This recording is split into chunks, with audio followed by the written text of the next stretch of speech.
哈？哦，为什么他们都来马来西亚？嘿，大家好，我是 Ellie， 今天不看楼，我们今天来聊天。大家想要跟我聊天吗？ Your mind is clearer than before. Your heart is full and wanting more. Your future's at the door. Give it all you got. No hesitating.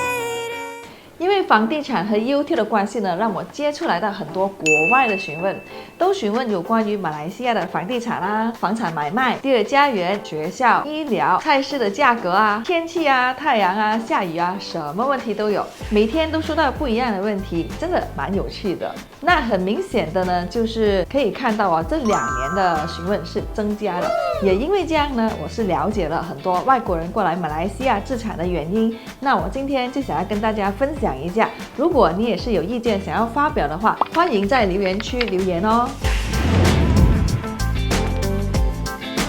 来，首先呢，都有很多人好奇是什么国家的人来的最多。2023年来说呢，很常遇到的买家都是来自中国、台湾、香港、新加坡，还有韩国、日本。也有很多常居于西方国家的华人，比如说来自美国的华人、爱尔兰、加拿大，还有西班牙的华人都有。让我觉得很开心的是呢，就是有一些人呢是第一次慕名来到美丽的马来西亚，那在短时间的里面呢，就决定了在马来西亚投资房地产。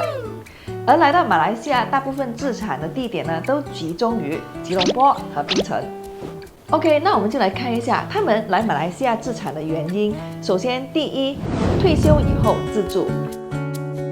在吉隆坡和槟城呢，是生活便利、多元化、医疗资源丰富、安全稳定的城市。如果买家他们是来自于一线城市的话，那想要继续享受高生活水准、高品质生活的话呢，那最接近他们的理想生活就是吉隆坡和槟城。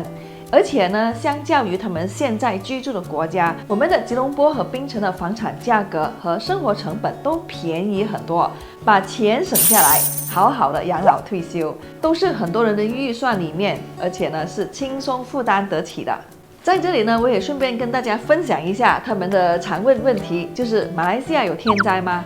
没有。那有台风吗？没有。寒流没有，冬天也没有，就是1年4季如夏，你就可以穿着 T 恤短裤到处走走都没有问题，很轻松的。那说到退休自住的话，我们就要提一下第二家园了，就是给符合条件的外国人提供长期的居留证。2024年之前呢，我们第二家园的门槛对于很多人来说是比较高的，就比如说每个月4万的被动收入，还有一个定存马币100万。而今年的门槛呢，就是降低了这一个申请条件。那现在我们最新的申请条件呢已经公布了，不过还没正式开放申请。我相信一旦开放申请的话呢，一定会提高吉隆坡还有槟城的房产需求还有成交量。因为说实在的，我认识的也有很多国外的朋友呢，都在等待申请当中。那关于这个第二家园呢，我之前是有跟我们的刘会长拍过一个视频的。如果大家想要更仔细了解我们第二家园的情况的话，大家可以点击我在这个视频的简介里面有一个链接，大家可以点击里面进去看。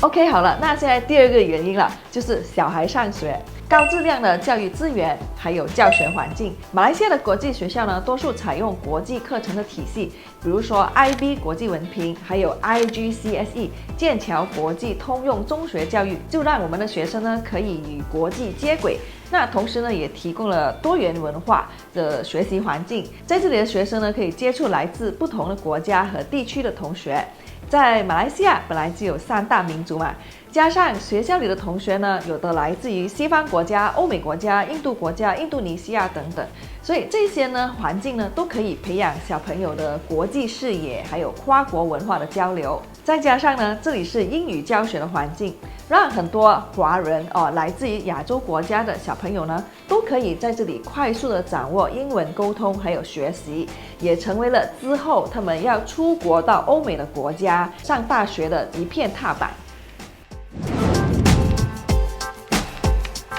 好，现在来到第3个原因了，投资房地产。说实在的，马来西亚的地理位置呢优越，坐落于东南亚的中心点，是接连东西方的门户，跟泰国、新加坡、印度尼西亚等等的重要经济体系相邻。而这个地理位置的原因呢，为很多国际公司提供了战略的优势，方便出口贸易，还有物流运输。有这些国际企业进来的话呢，就代表说我们有国际精英人士会因为业务的关系而在马来西亚租房子。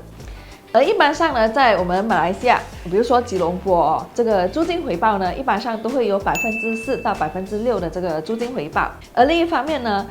因为马来西亚有山有水，有很多的民族美食，旅游业呢也因此蓬勃发展。近期内的趋势呢，就是投资短租用途的楼盘，以这个投资回报率平均呢都有6%或以上的。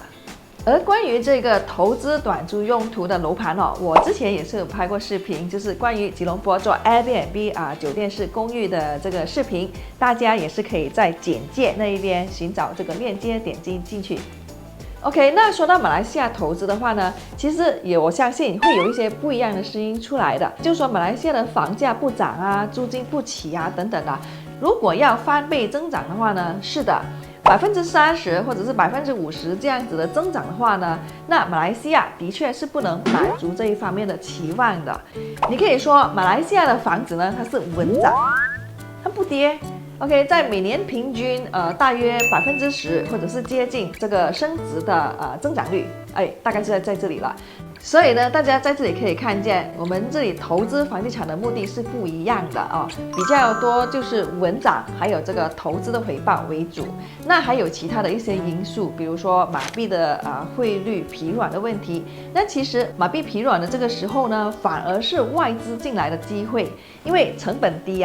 所以我相信长线来看呢，这其实是暂时性的一个走软，而这个暂时性的走软呢，有可能就是一个必经之路，因为我相信未来马来西亚的房价还是有机会升值，就是每年超过10%的。